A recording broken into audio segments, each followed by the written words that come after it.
Salut tout le monde, j'espère que vous allez bien. Aujourd'hui, je vous retrouve pour vous parler de mes 5 déceptions et également de mes 5, on va dire, coups de cœur de cette année. J'ai mis du temps quand même à faire ces choix parce que j'ai eu beaucoup de déceptions, mine de rien. Et j'ai pas eu énormément de coups de cœur. J'ai eu de très très bonnes lectures, mais ça rentrait pas dans les coups de cœur. Je vous en ai sélectionné 5. C'est pas forcément les meilleures lectures que j'ai faites, mais c'est celles qui m'ont marqué le plus. Donc voilà, je vous en parle tout de suite.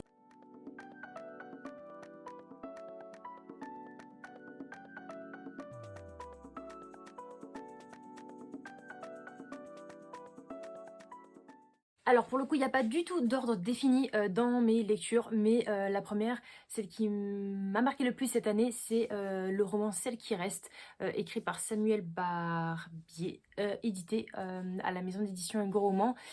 Et c'est un coup de cœur. Franchement, je pense que c'était vraiment mon roman qui m'a marqué le plus cette année, mon roman coup de cœur assez tranchant. On va suivre en fait, comme son titre l'indique, trois personnes autour d'un personnage qui s'est suicidé et ensuite notamment leur sœur. Donc c'est un roman qui est très très très captivant, très émouvant et je l'ai lu dans une période qui était pas non plus la plus facile pour moi. 2020, je pense que beaucoup d'entre nous ont perdu des personnes proches et c'était mon cas et pour le coup, et ben, ça a été un roman vraiment coup de poing, une grosse claque dans la tête. Je m'y attendais pas du tout et dès les premiers chapitres, en fait, mes larmes, elles coulaient toutes seules pendant le roman. C'était assez, atroce pour le coup, mais c'est un roman qui était très, très bien écrit. La plume de l'autrice est très fluide, elle est très belle à lire et j'ai beaucoup, beaucoup aimé. Il y a pas grand chose à vous dire sur l'histoire. On va suivre notamment la personne qui s'est suicidée avant, donc quelle était la raison de son suicide et on va suivre également 2 ou 3 personnes, notamment ses sœurs qui, restent là après son départ et c'est assez touchant parce que moi j'aime me faire du mal. C'est-à-dire que quand on parlait, de la relation entre sœurs et tout, bah, moi je pensais à ma sœur et je me disais: «Mais je pourrais jamais être à leur place et tout». Enfin ça arrive malheureusement, mais c'est vrai que c'est assez compliqué comme situation et moi pour le coup, je me suis mise énormément à la place de ce personnage et énormément dans le deuil et c'était vraiment atroce. Le deuil plus cumulé à la perte de ma sœur, c'était affreux. Bref, je me suis fait du mal, mais mine de rien, c'est un roman qui était assez, touchant. Je pense que si je devais choisir qu'un seul roman, ce serait celui-ci. C'est pour ça que je vous en parle en premier. Il était vraiment très, très beau à lire, très captivant et j'ai adoré la plume, j'ai adoré l'histoire. C'était pas lourd au niveau des mots, franchement, elle a pris un ton assez léger dans chacun de ses chapitres. Super compliqué à dire, mais voilà, pour le coup, je vous conseille énormément.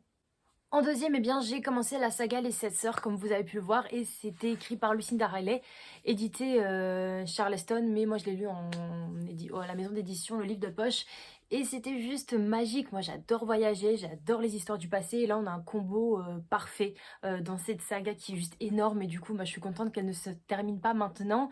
Le premier tome de la saga, nous suivons Maya, donc il faut savoir que les Sept Sœurs, on parle de 6 sœurs qui ont été toutes adoptées dans un pays différent par leur père et suite à la mort du papa en fin de compte, il va laisser des indices et également une lettre pour qu'elles puissent retrouver leur origine et leurs racines on va dire. Et la première personne part, je me rappelle plus, Brésil. C'est en Amérique latine. Bah merde. Merde, je sais plus, c'est que ça m'a pas marqué. Si, ça m'a marqué, hein, pourtant, je vous jure. Mais voilà, elle part en Amérique latine et nous suivons Maya, du coup, qui va directement retrouver son passé, donc à travers plusieurs liens et tout. Et c'était juste magique parce que dans son roman, en fin de compte, on suit le présent et également le passé. Et c'est juste un combo parfait pour moi, les voyages, le passé de chaque pays et tout. Et je suis contente parce que du coup, on va suivre dans chacun des tomes un pays différent et étant une amoureuse d'aventure et tout, moi je peux que aimer ce roman que je vous conseille également si vous aimez les aventures, si vous aimez les pavés, ben foncez. Après si les personnes sont un petit peu restreintes à lire des gros pavés de 800 pages, ça risque un petit peu de vous bloquer mais pour le coup c'est très fluide et ça se lit vraiment vraiment tout seul. Donc je vous conseille énormément cette saga ou du moins essayez de tenter avec le premier tome. Et puis si vous aimez vraiment pas le style d'écriture, arrêtez-vous-en là parce que c'est vrai qu'il y a quand même pas mal de tomes. Et en plus de ça, ils font tous à peu près 6 à 800 pages. Donc c'est vrai que ça peut bloquer. Mais voilà, un livre de temps en temps qui nous emmène dans le passé, dans un pays, moi je dis oui à 100%. Le troisième roman qui m'a marqué cette année, c'était Tout le bleu du ciel, écrit par Melissa d'Acosta, également publié chez les livres de poche.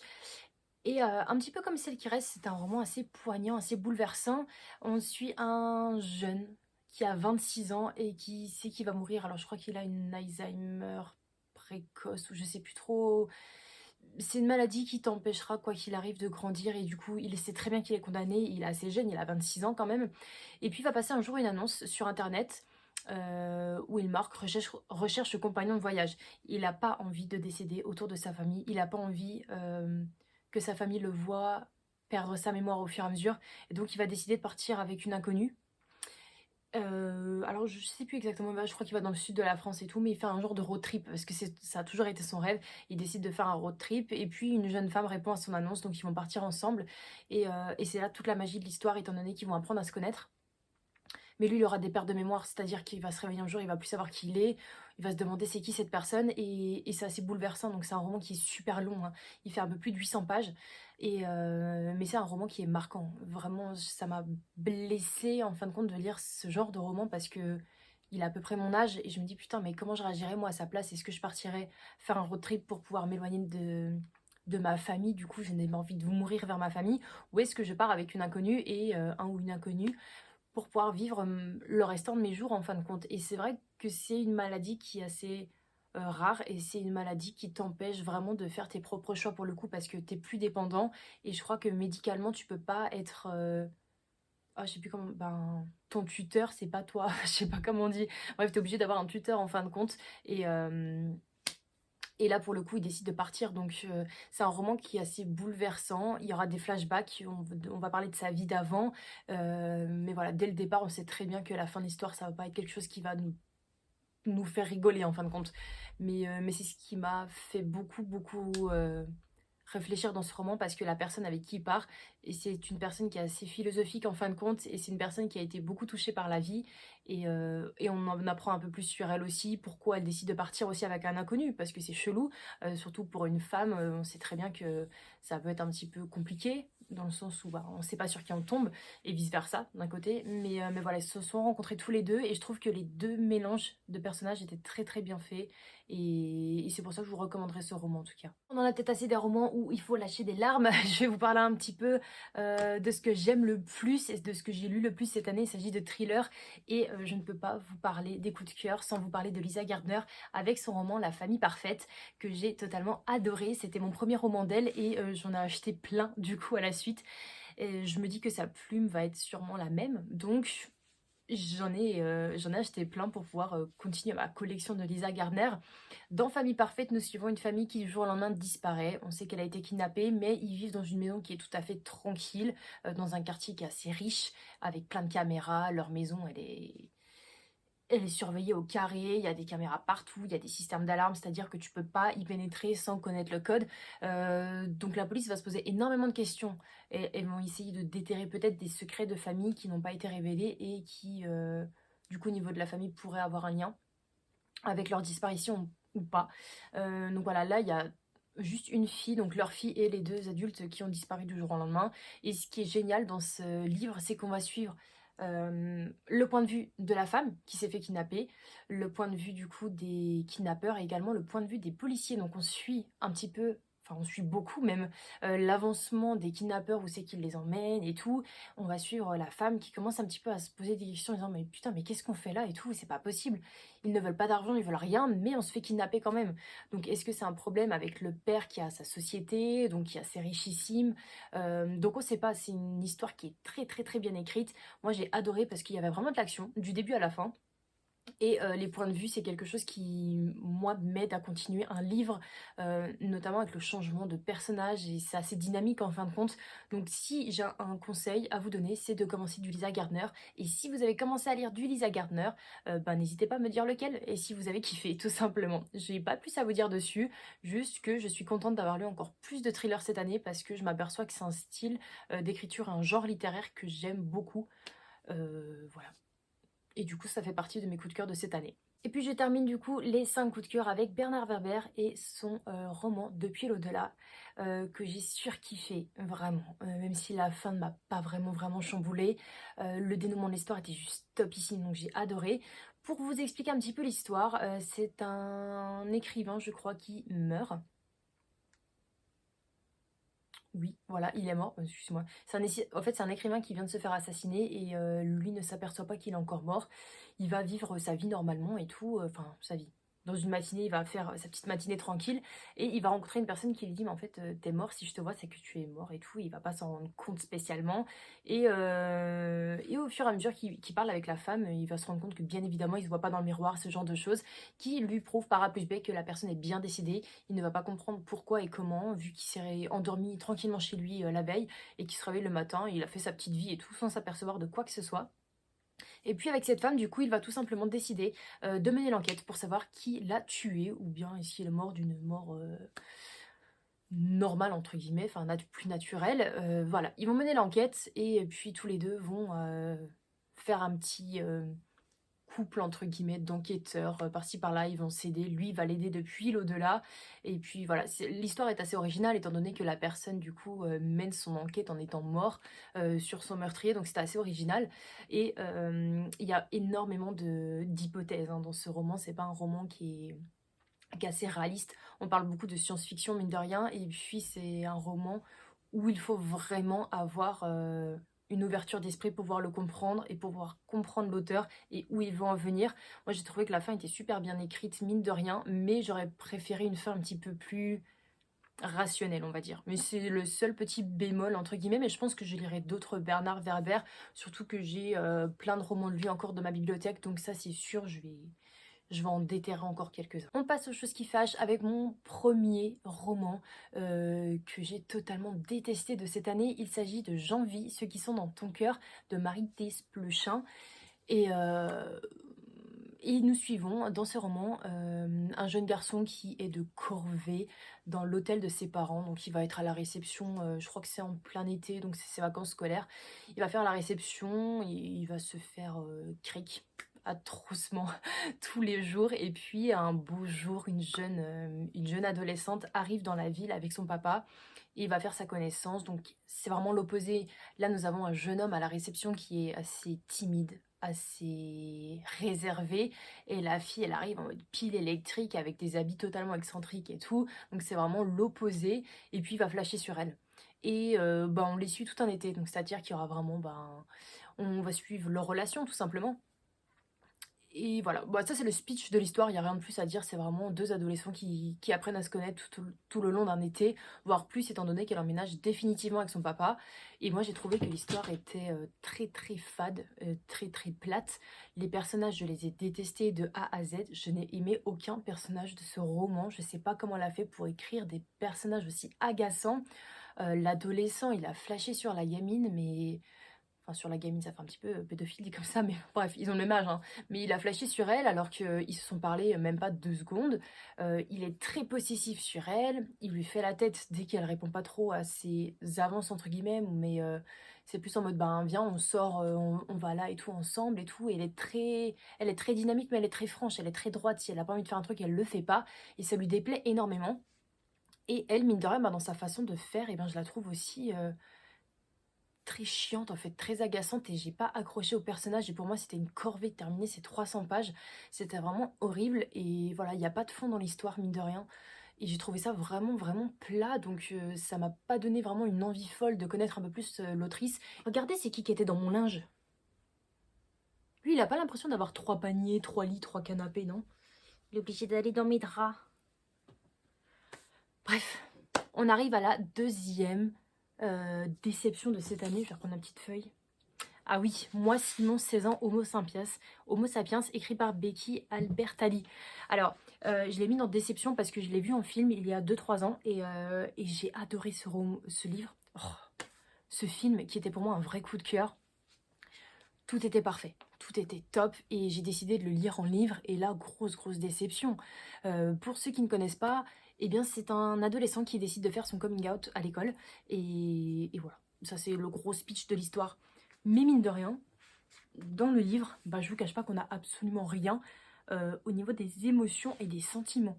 C'est ce qui m'a le plus marqué. Alors dans le film, je sais que c'est un petit peu plus facile peut-être de, de faire comprendre certaines émotions avec la musique, les ralentissements, les regards profonds, ce genre de choses. Mais là, dans le livre, non, c'était super plat. Enfin, je veux dire, quand il fait son coming out à ses parents, il y a zéro émotion, il y a rien du tout. Alors que je m'attendais à avoir tellement plus dans le livre, il y a tellement plus de descriptions de base que j'ai été très très très déçue et voilà, j'ai terminé ce livre ben, très très vite parce que du coup je me voyais pas rester dedans encore plus longtemps, voilà. Et voilà son petit frère qui était également dans mes draps. Moi je crois que j'éduque mal mes chats. Je suis pas sûre d'avoir une bonne éducation d'eux, mais bon, c'est pas grave. Troisième déception du coup de cette année 2020, il s'agit de Les Sœurs Van Apfel ont disparu, écrit par Félicité McLean. J'avais reçu ça en service presse parce que ça me tentait énormément. On était en Australie, je crois, et puis on suivait la disparition de 3 sœurs qui ont été du jour au lendemain évaporées dans la nature. Et ben on va suivre tout simplement une enquête dessus, voilà, pour savoir ce qui s'est passé, comment elles ont disparu et tout. Mais l'enquête, elle se fait des années plus tard, hein. On les a jamais retrouvées depuis. Et bien le livre était très plat. Alors moi, un truc que je déteste dans les livres, alors que je sais dans la vie courante, j'utilise pas mal de gros mots, comme peut-être beaucoup de personnes, mais alors dans les livres, je déteste le langage comme ça en fait. Je déteste les gros mots et tout, enfin je sais pas. Je trouve que c'est pas... Je sais pas comment me justifier, c'est juste que je déteste ça. Je trouve que la littérature, il y a tellement de mots à utiliser. Pourquoi tu utilises des putains et des ta gueule à tout va dans chaque phrase? Ça m'a vraiment calmée. Je me suis dit, mais attends, mais c'est quoi ce roman? Le langage, il était vraiment pas du tout soutenu. C'était un langage vulgaire du début à la fin. L'histoire, elle était super plate. Il y avait des scènes qui n'avaient rien à voir dans l'enquête et j'ai trouvé ça vraiment, vraiment malsain. Voilà, il y a des scènes de sexe, il y a des scènes de disputes tout le temps, de la vulgarité du début à la fin. Il n'y a rien de concret dans ce livre, il n'y a rien qui est décrit correctement. On parle très très peu de la disparition et du personnage, enfin, et des 3 sœurs en fait. Et, euh, et pour moi, c'était naze. Voilà, je sais pas quoi vous dire de plus dessus parce que franchement, j'ai un sentiment de désapprobation sur ce livre qui était énorme. J'ai terminé le bouquin, j'ai dit à mon copain, mais c'est quoi cette daube? J'ai vraiment, vraiment pas kiffé du tout. Et voilà, si vous aimez en tout cas des enquêtes de disparition, vous allez être très très déçu de la fin. On va passer cette fois à un roman que je n'ai pas du tout compris. À défaut de l'avoir aimé ou pas, ben, j'ai surtout mal compris et du coup ça m'a un peu agacée. Il s'agit du Réveil des légendes, écrit par Sophie Ginistri, édité, je crois, c'est à la maison d'édition 404 que j'ai découvert cette année. Et là, c'est une histoire, alors il y a pas mal de petites créatures avec, je crois, des elfes, ce genre de choses. Et nous suivons une personne qui a été alors, dans le monde où on est, hein, parce que franchement, je vais avoir du mal à résumer une histoire que je n'ai pas compris, mais là où nous sommes, en fait, les jumeaux ne peuvent pas vivre ensemble. Avoir des jumeaux, c'est très très mal vu et c'est pas possible de les garder. En tout cas, pas les deux. Donc là, on va suivre un jumeau qui était séparé de son autre jumeau et ce petit garçon va essayer de retrouver son frère. Voilà, et il faut savoir que ça, c'est le speech que m'avait vendu la maison d'édition. Donc je me suis dit, ok, ben super, on va voir ça, ce que ça donne et tout. Surtout que bah, le réveil des légendes, on va parler surtout de magie, de créatures et tout. Moi je suis fan, tu m'en vends comme ça, je dis oui, à 100%, il n'y a pas de problème. Et puis en fin de compte, arrivé au milieu de l'histoire, j'ai dit, mais attends, mais c'est quand qu'il décide d'aller chercher son frère en fait? Parce que là, il y a des magies, enfin il y a très très peu de magie, mais il y a beaucoup de... Il y a beaucoup d'actions.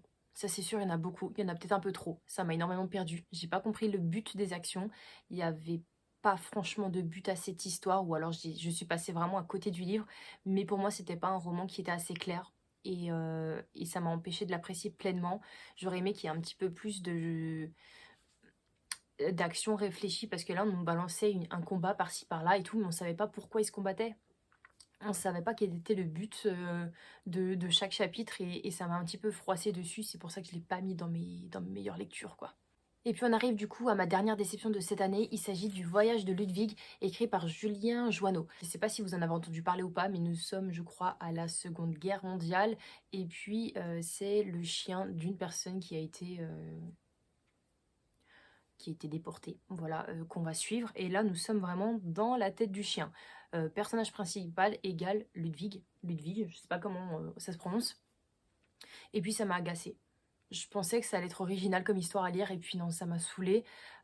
J'ai trouvé la réaction du chien excusez-moi du mot, mais très con à certains trucs. Et bon, bah, je sais que bon, un animal, ça réfléchit pas comme un, comme un humain, attention. Mais ça m'a un petit peu agacée parce que j'ai trouvé que c'était assez longuet. Et même si le chien fait tout pour retrouver du coup sa maîtresse, eh ben, il y a quand même énormément d'éléments qui m'ont déplu dans ce roman. Et je pense que le fait de suivre le personnage d'un chien et être dans sa tête, ça m'a perturbée. Et du coup, voilà, j'ai terminé de vous parler un petit peu de ma life, de mon ressenti sur 2020 au niveau des livres super bien et des livres un petit peu moins bien pour moi.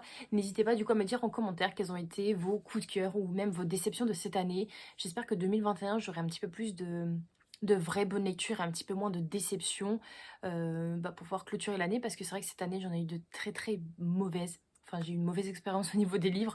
J'ai eu beaucoup de déceptions, ça m'a un petit peu gavée, mais c'est le but de la lecture. Plus je lis et plus j'ai de chances d'avoir des déceptions comme des coups de cœur, donc c'est la vie. Et puis voilà, du coup je vous souhaite de passer un très bon week-end. On se dit à la semaine prochaine pour une nouvelle vidéo et en attendant prenez bien soin de vous. Salut!